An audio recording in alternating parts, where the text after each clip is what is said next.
but who's going to push for getting rid of the use of ink and implementing like a punch hole system? I mean, like who's going to push for that? Is Tsai Ing-wen or is someone in the KMT going to like address this issue? I don't think so. Like they'll just think that like, okay, we got control of the party, you know, like now the party supports the candidate and everything's going to be okay. Like no, it will not be okay.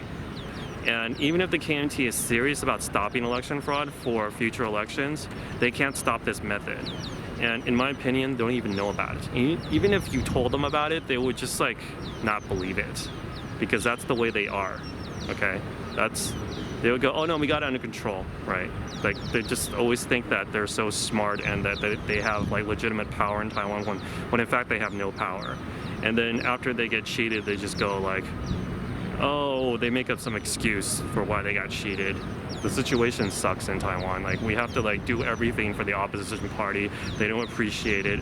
They behave arrogantly, and they betray each other, and they send people like Luo Zichang to the United States, and they say, oh no, there is no election fraud. 你知道继续炒作票这件事最伤的是谁？你知道吗？答对了，是韩国瑜，是韩国瑜。你知道为什么？当选无效跟选举无效，只有谁能提出来？候选人只有韩国瑜可以提。你们是要韩国瑜去提告作票吗？你知道韩国瑜现在最大的难关是什么？请问，他如果去炒作票，你知道他会怎么样？他被罢得更快，因为就说你输不起。然后就像我刚刚这样讲说，哎呀，韩国瑜你说作票啊，你韩国瑜作票让韩国瑜输吗？高雄选委会谁管的？你要不要出来讲一下？我告诉你，除非有铁证，我不是说保证，但是你要有铁证。Because he's against Hangori, okay? That's just the nature of the KMT party, and it's just like, it's a completely useless party, and it's very sad that we have to find ways of putting this party in power to replace this like abusive DPP party, this party that's just like just bullying the population into submission, you know? It's like, never mind mainland China. Like, what's the biggest threat to Taiwan? It's the DPP party. And why is the DPP party able to act like such bullies and do so many illegal things? It's because the KMT party is completely useless, okay?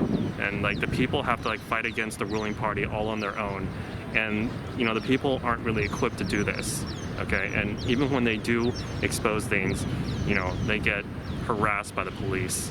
I'm not trying to send any message to the KMT party. I just think that they're useless and that they're stupid and that they don't care about the people. The fact that they would deliberately let Hangori get cheated in that election means that they really don't have any credibility in Taiwan. Okay, there's no reason for the people to support the KMT party as long as those people are in power. They're trying to manipulate everything, the KMT party and the DPP, to make it seem like this all happened because people don't like Hangori, when in fact people actually really like Hangori. There's like a partnership between the two parties to just make it seem like it was all his fault. You know, this guy's got so many faults, you know, blah, blah, blah. He didn't keep any of his promises in Kaohsiung, and that's why the KMT is doing so badly in elections. Even though people didn't like the Tsai administration for the last 4 years, but that didn't matter. It was all because Han was hated, you know, like they're just like setting this narrative, and it's like completely untrue. Like if you just talk to people, you're just like, no, Hungari's support was really high. And just like the people who hate him, I mean, there are a lot of people who hate him, but they're in the minority. The only age group I found that could have voted for Tsai Ing-wen was like age 20 to 29. Okay, and there aren't enough people in that voting, that age range to like turn around the whole election. I don't believe Hangori lost any of the other age ranges, 30 to 39, 40 and 49, and so forth. What happened in the cities and counties? In Tainan, I calculated that Hangori got 60% of the votes. Even in southern Taiwan, where the DPP is supposedly so strong, Tsai Ing-wen couldn't win a single city or county in southern Taiwan. The entire map should look blue if this election was legitimate. Yet, Tsai Ing-wen won like 15 out of 20 cities and counties in Taiwan. That's how ridiculous it is. And those cities those areas in eastern Taiwan, Hualien and Taitung, there's election fraud in those areas too. Yeah, yes, Taiwan didn't win in those areas. We still found fraud in those areas. So because they only care about the nationwide total, they had to cheat like everywhere. Okay, just not as much in eastern Taiwan.